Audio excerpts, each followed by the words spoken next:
Yeah, I used to live here when I was a young man, 17 years old, 18 years old. I moved out here from Kentish Town, which I wasn't very mad on.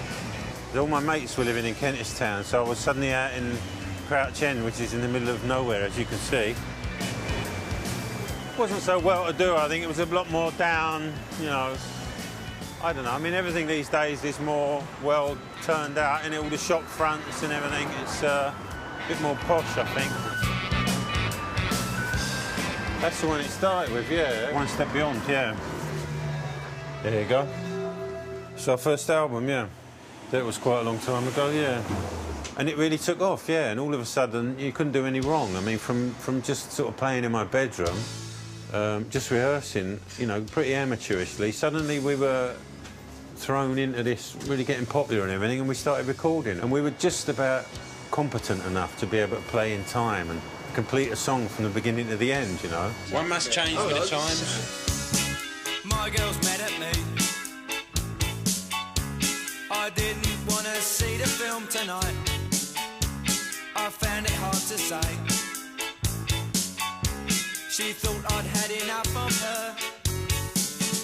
Why can't she see? She's lovely to me, but I like to stay in and watch TV on my own every now and then. I used to deliver bananas when I wrote My Girl, yeah.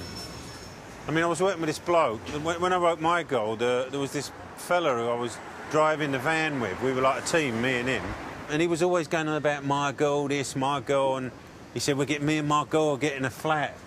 And then so we were going in and all out of these places. He's always going on about My Girl all the time, which was driving me a bit sort of...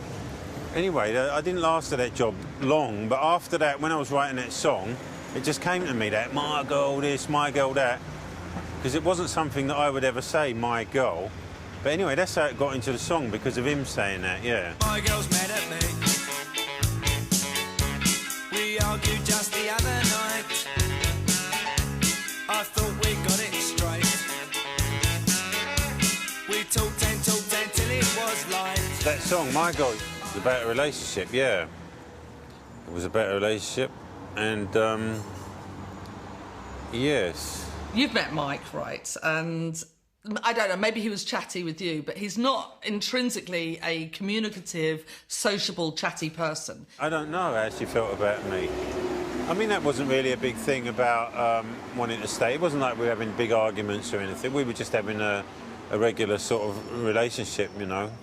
And I just wrote that song, and that song just came about on that sort of thing. I'm the muse. I'm the one that inspired him to do such good work. Yeah. No, because I'm quite, you know, provocative. Why can't she see? She's lovely to me,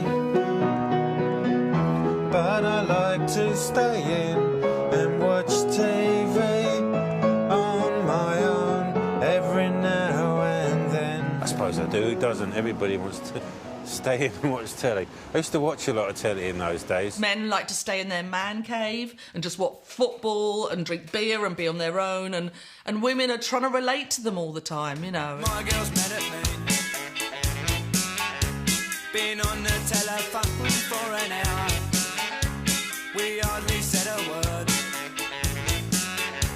I tried and tried, but I could not be heard. I remember, you know, sometimes being on the phone in the long silences and nobody saying anything, and that got into the song somehow or other, yes. It was quite frustrating on the phone. He'd call me, I was living at my parents', and he just wouldn't talk for hours. And I'd get really frustrated and upset. And so that's what it was one of these long, silent phone calls. And that's what the song was about. Why can't I explain? Why do I feel this pain? 'Cause everything I say she doesn't understand. She doesn't realise. She takes it all the wrong way. It's funny, when you think something is very personal and about yourself, often a lot of people share it, I think. You know, I mean, I like to think that, especially if it's sort of something authentic, you know, and it's sort of something genuine. And I try to be genuine. I think it's better to be genuine than to be fake. you know, strangely. That awkwardness that, you know, I couldn't express myself. I couldn't tell you how much I loved you. I'm just kind of, it's like men are locked up in themselves and they can't express themselves. And I think Mike is a worse version of that. He's like the extreme version. But I think Mike is somebody that expresses himself through music. Mm-hmm. It's all in his fingertips, you know, and he's not somebody that he could sing it to you, but he couldn't tell you. Now when I try to speak, she says that I don't care. She says I'm unaware. Now she says I'm weak. We're lonely. You have a relationship with someone and you're just like, talk to me, you know. Yeah. They do seem to want a lot, don't they, women? Yeah, now that you've... What?